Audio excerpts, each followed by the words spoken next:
A crise das ilhas entre a Rússia e o Japão está se intensificando, e neste momento ambos os lados sacaram suas espadas. Japão, nossos vizinhos, um país que, sob o pretexto dos eventos na Ucrânia e sem examinar as causas deste conflito, impor sanções não provocadas à Rússia. Atolado por meses na frente ucraniana, Putin voltou seu olhar para o leste, para o Pacífico, com uma visita sensacional às disputadas Ilhas Kurilas.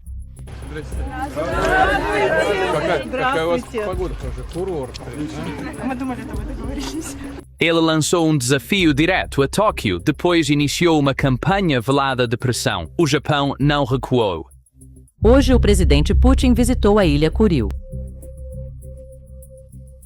Protestamos fortemente contra isso.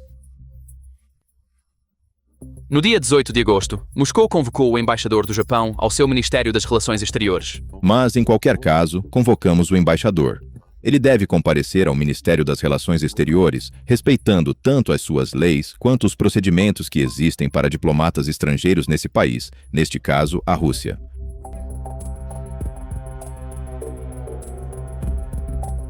A tensão militar na região também está aumentando. Navios de guerra armados com mísseis ao largo de Hokkaido, exercícios em grande escala no mar de Okhotsk. Quanto mais Putin é pressionado no Ocidente, mais ele tenta abrir uma nova frente de pressão no Oriente, trazendo a China e a Coreia do Norte ao seu lado. Mas o país que parece encurralado, o Japão, tem uma carta silenciosa que quase ninguém está comentando, e se for jogada corretamente, essa carta pode atingir diretamente o coração da máquina de guerra da Rússia. Isso não é apenas uma questão de 4 pequenas ilhas entre 2 países. É parte de uma luta de poder muito maior que se estende desde a frente ucraniana até o Pacífico. O jogo de xadrez por trás da cortina é muito mais profundo do que parece. Antes de entrarmos na história por trás desta crise e na carta escondida de Tóquio, um pequeno pedido. O tipo de análise independente de guerra e geopolítica que fazemos na PPR Global é suprimido pelo algoritmo. Inscrever-se no nosso canal, curtir o vídeo e deixar uma única palavra nos comentários ajuda diretamente este conteúdo a alcançar as pessoas que se importam com ele. Agora, vamos continuar. Vamos começar com um rápido resumo do evento que desencadeou esta crise. Em 13 de agosto, pela primeira vez em seus 26 anos no poder, Putin pisou em uma das ilhas disputadas de Kuril que o Japão também reivindica, Iturup. Esta ilha, que o Japão chama de Itorofu, é uma das 4 que Tóquio considera como seus territórios do norte, e a primeira-ministra Sanae Takaichi imediatamente classificou a visita como absolutamente inaceitável. Hoje o presidente Putin visitou a Ilha Kuril. Protestamos veementemente contra isso. Cobrimos essa visita em si, a disputa territorial de 80 anos por trás dela e a primeira reação do Japão em detalhes completos no nosso vídeo anterior. Você pode acessá-lo na descrição ou no cartão no canto. Neste vídeo, retomamos de onde as coisas estão agora e daquela carta escondida sobre a qual quase ninguém está falando, e que agora mostra como a crise também escalou na mesa diplomática. Em 18 de agosto, Moscou desta vez convocou o embaixador do Japão ao seu Ministério das Relações Exteriores. O ministro das Relações Exteriores da Rússia descreveu o protesto de Tóquio como ultrapassando a linha da decência. A parte curiosa é que o embaixador japonês não havia respondido à primeira convocação, alegando que não estava em Moscou ou que não estava bem, e só foi ao ministério hoje. O lado russo reiterou que sua soberania sobre as ilhas é inabalável e disse que se reserva o direito de tomar contramedidas em relação à política de sanções do Japão e seu apoio à Ucrânia. A crise não ficou confinada a notas diplomáticas, tornou-se visível no mar também. Logo após a visita de Putin à ilha em 14 de agosto, o Japão detectou 4 corvetas de mísseis russas passando ao largo do Cabo Sawyer, ao norte de Hokkaido. Pertencentes à frota do Pacífico, esses navios estavam navegando para o oeste, a cerca de 40 km da costa. Os mesmos 4 navios haviam sido avistados alguns dias antes, em 9 de agosto, perto de uma ilha ao norte, e depois navegaram para leste, através do estreito. Agora estavam voltando. Esses não eram navios comuns. Cada um estava armado com 4 mísseis antinavios supersônicos, plataformas leves, mas afiadas, projetadas para atingir alvos em águas costeiras. As aeronaves de patrulha marítima do Japão seguiram os navios de ponta a ponta e registraram seus movimentos. As embarcações russas não entraram nas águas territoriais japonesas, mas a mensagem era clara. Isso foi uma demonstração de força direcionada a Tóquio e ao público doméstico da Rússia ao mesmo tempo. Esses 4 navios eram, na verdade, apenas uma peça de um quadro muito maior. No início de agosto, a Rússia havia anunciado exercícios em grande escala envolvendo 60 navios de guerra, 30 aeronaves e mais de 13 mil tropas no Mar do Japão, no Mar de Okhotsk e no Pacífico, e havia declarado zonas de exclusão marítima ao redor das ilhas. O Japão também protestou contra esses exercícios através de canais diplomáticos. A retórica vinda de Moscou tornou-se progressivamente mais incisiva. Um alto funcionário russo alertou Tóquio sobre consequências horríveis por repetir sua reivindicação às ilhas. Isso de fato faz parte de um padrão que tem se tornado cada vez mais frequente ao redor do Japão nos últimos meses. Mesmo enquanto luta na frente ucraniana, a Marinha da Rússia regularmente envia grupos navais ao mar no Pacífico. Ela transita por estreitos, realiza exercícios e sonda fronteiras. O Japão, junto com Taiwan e as Filipinas, faz parte da primeira cadeia de ilhas que Washington projetou para conter as marinhas russa e chinesa. E a linha das Kurilas é o elo mais ao norte dessa cadeia. O Mar de Okhotsk não é um corpo d'água comum para a Rússia. É um bastião que ela guarda para seus submarinos estratégicos e quer manter isolado do exterior. E as Ilhas Kurilas são o portão para esse bastião. É por isso que Moscou vê o controle sobre as ilhas como vital, não apenas como uma questão territorial, mas para a segurança de seu flanco sul. Para a Rússia, essas ilhas são estrategicamente vitais. O arquipélago que separa o Mar de Okhotsk do Pacífico é quase uma porta de entrada para o poder de Moscou ao sul, e Iturup abriga um campo de aviação militar. Então, Putin pisar nesta ilha pessoalmente e navios de mísseis passarem pela costa de Hokkaido, logo em seguida estavam sublinhando e repetindo uma única frase: "Esta é terra russa e Moscou não recuará aqui." Então, por que Putin está pressionando o Japão agora, de todos os momentos? A resposta está no fato de que Moscou não está mais jogando sozinha. Nesta crise, a Rússia está cada vez mais construindo uma frente conjunta com a China e até mesmo com a Coreia do Norte. Primeiro, a frente com a China. As relações entre o Japão e Pequim se deterioraram acentuadamente após uma declaração que o primeiro-ministro Takeuchi fez sobre Taiwan em novembro de 2025. Takeuchi havia insinuado que, sob certas condições, um ataque chinês a Taiwan poderia acionar o direito do Japão à autodefesa coletiva. Pequim exigiu que a declaração fosse retirada. Quando o Japão recusou, a China aumentou a pressão diplomática e econômica e, em 2026, impôs novas restrições a bens de uso dual e materiais críticos destinados ao Japão. Em maio de 2026, Putin e Xi Jinping emitiram uma declaração conjunta acusando o Japão de remilitarização acelerada. A coordenação política foi seguida pela coordenação militar. Em julho, navios de guerra russos e chineses realizaram uma patrulha conjunta que durou mais de 2 semanas nas águas do leste asiático. Uma demonstração que os dois países repetem todos os anos desde 2021. E no dia 13 de agosto, o dia em que Putin aterrissou em Iturup, os embaixadores russos e chineses em Tóquio emitiram uma declaração conjunta se opondo a qualquer revisão dos resultados da Segunda Guerra Mundial e expressaram preocupação com a militarização da região. Para a Rússia, o argumento sobre a inviolabilidade do resultado da guerra está diretamente relacionado com as Ilhas Kurilas. Para a China, o mesmo enquadramento histórico se aplica a Taiwan. Assim, os dois estão pressionando o Japão juntos. Então, há a Coreia do Norte. Em 16 de agosto, o 81º aniversário da libertação da Coreia do domínio colonial japonês, Kim Jong-un e Putin renovaram seu compromisso de aprofundar os laços em todos os setores. Em sua mensagem, Putin destacou que o vínculo entre os dois países foi forjado na luta soviética contra o Japão. A história é uma arma deliberada aqui. O próprio Dia da Libertação mantém viva uma memória anti-japonesa. Hoje, Pyongyang envia tropas e mísseis para a Rússia e continua seus próprios testes de mísseis. Os dois países também têm um pacto de defesa mútua. Esta imagem é uma espécie de retorno da história para o Japão. No mesmo dia em que a Coreia do Norte celebrou seu vínculo com a Rússia, também foi o aniversário da libertação da ocupação japonesa.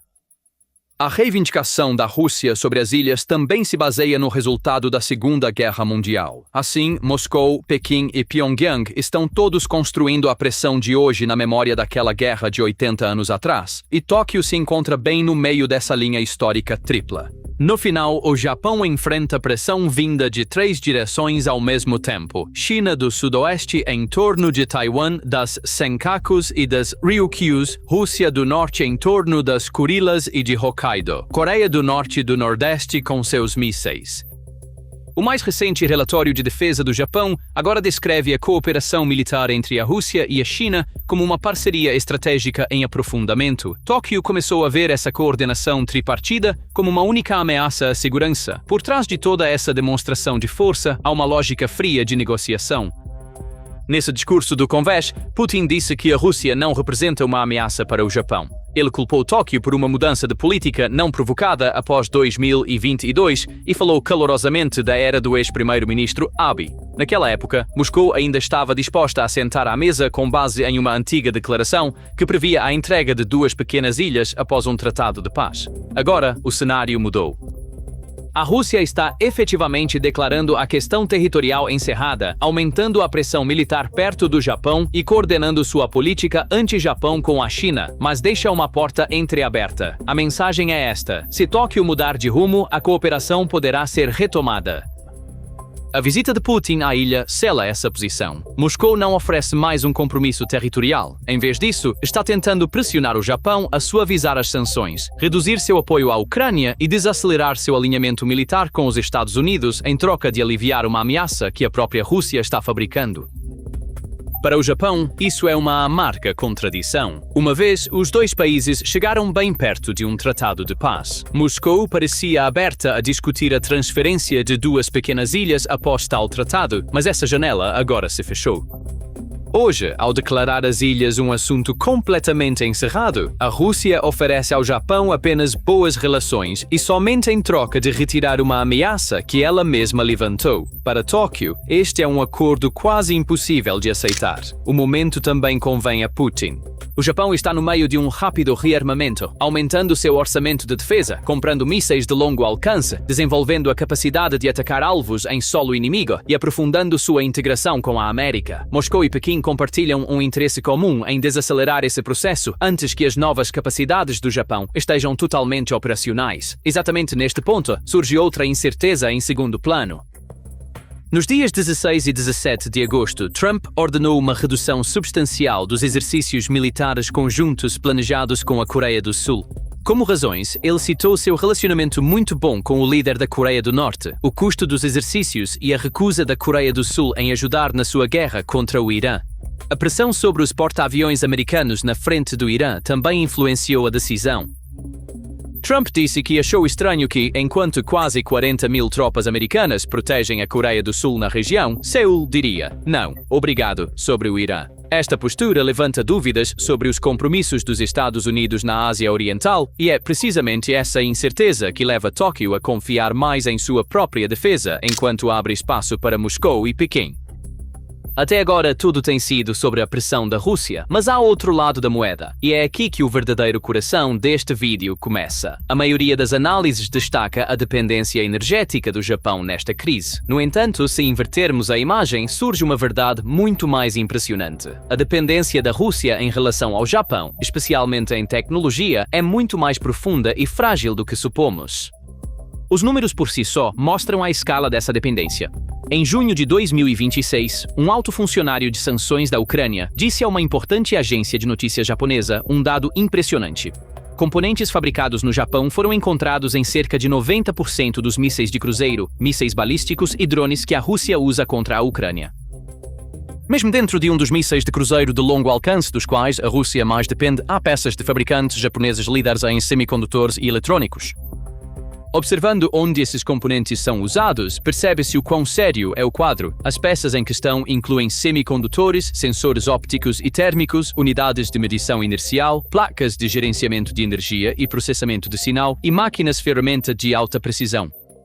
Dentro daquele míssil de cruzeiro de longo alcance que a Rússia mais utiliza, há mais de 100 componentes fabricados no exterior. E isso não se limita a um único míssil. Um único ataque noturno à Ucrânia utilizou dezenas de milhares de peças estrangeiras fabricadas em todo o mundo. Há um ponto importante a destacar aqui. A grande maioria dessas peças são bens de uso dual vendidos no mercado civil. Semicondutores, sensores, unidades de medição inercial e placas de controle de precisão, produzidos e vendidos no Japão, como componentes eletrônicos ou industriais comuns. Eles, posteriormente, chegam à Rússia através de terceiros países. E para ser justo, não há evidências de que os fabricantes japoneses tenham fornecido conscientemente essas peças para o exército russo. Um componente pode passar por muitos intermediários e países antes de chegar a uma fábrica russa. Então, a Rússia não pode obter essas peças em outro lugar. Não facilmente. Desde 2022, a Rússia perdeu em grande parte o acesso à alta tecnologia do Ocidente. A China oferece uma alternativa, mas em eletrônicos de precisão, óptica e sistemas de controle de alta precisão em particular, não consegue igualar o nível japonês e ocidental. Na verdade, uma avaliação independente em 2022 identificou o Japão como a segunda maior fonte de peças microeletrônicas estrangeiras encontradas em armas russas, atrás apenas dos Estados Unidos. Mas o ponto principal não muda. Esses componentes são frequentemente o cérebro e os olhos de um míssil ou drone moderno. Navegação, orientação, mira e resistência à guerra eletrônica dependem todos dessas peças. O Japão já impôs sérias restrições nessa área desde 2022, mas as rotas de terceiros países ainda estão abertas e o vazamento continua. E esta é exatamente a carta na mão de Tóquio. Se realmente apertar os controles de exportação e fechar essas rotas, a capacidade de produção de mísseis e drones da Rússia sofre um impacto direto. Então, o que acontece se Tóquio realmente fechar essa válvula? Para entender o impacto, observe a reação em cadeia que o corte do fluxo desses componentes desencadearia. 4 elos separados se rompem um após o outro. O primeiro elo é a velocidade de produção. A Rússia já está tendo dificuldades para construir mísseis e drones. Quando componentes japoneses críticos ficam escassos, as linhas de montagem desaceleram ou até param. Os números de produção mensal caem e isso significa menos munição indo para a frente de batalha. O segundo elo é a qualidade e a confiabilidade. Em sistemas construídos com peças alternativas, principalmente chinesas ou domésticas, as taxas de falha aumentam, as taxas de acerto caem e a resistência à guerra eletrônica enfraquece. Mesmo que o mesmo número de mísseis seja disparado, seu efeito no solo é reduzido. O terceiro elo são os estoques. O estoque existente da Rússia é limitado. Quando a produção desacelera, o risco de ficar sem munição durante períodos de ataques intensos aumenta, e isso força os comandantes a serem mais seletivos e a atacar com menos frequência.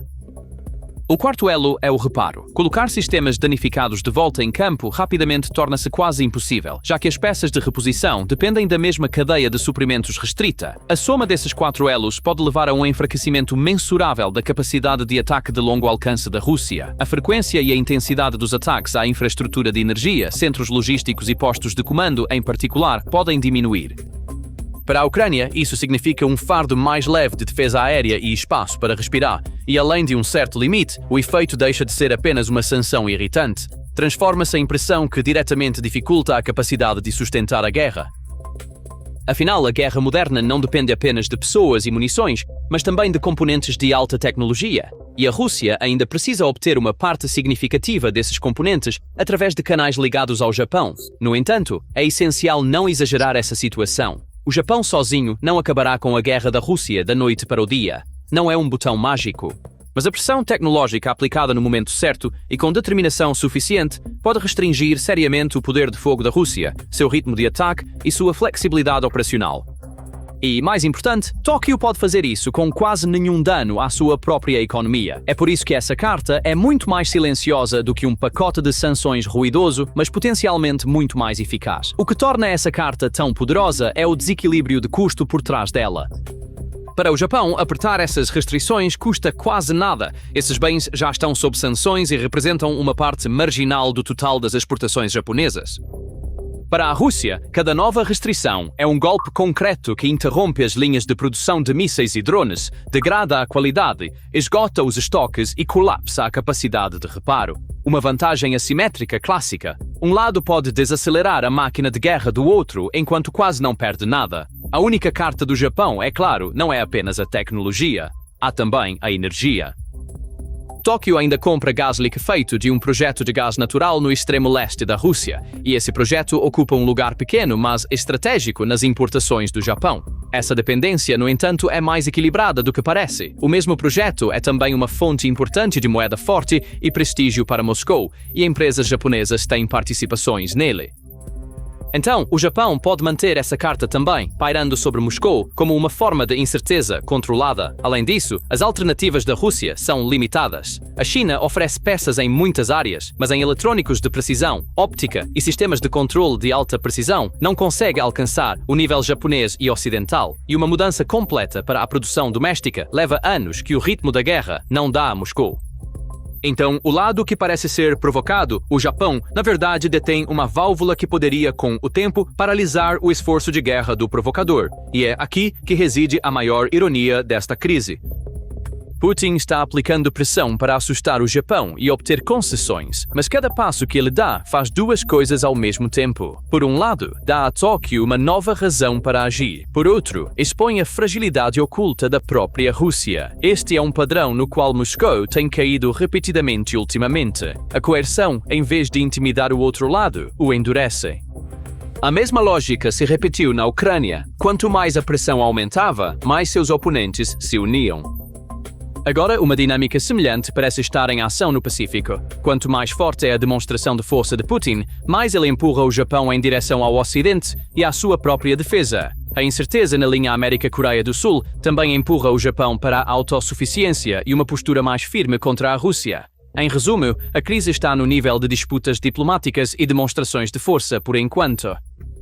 Mas logo abaixo da superfície está uma verdade muito mais silenciosa sobre quem realmente depende de quem. As espadas estão desembainhadas no Pacífico. Putin levou sua guerra de nervos, estagnada no Ocidente, para o Oriente, trazendo Pequim e Pyongyang ao seu lado para pressionar o Japão de 3 lados ao mesmo tempo. A questão das ilhas pode parecer encerrada nos mapas russos, mas a verdadeira contradição é esta. A máquina de guerra do líder que tenta intimidar o Japão ainda depende, em grande parte, da tecnologia japonesa.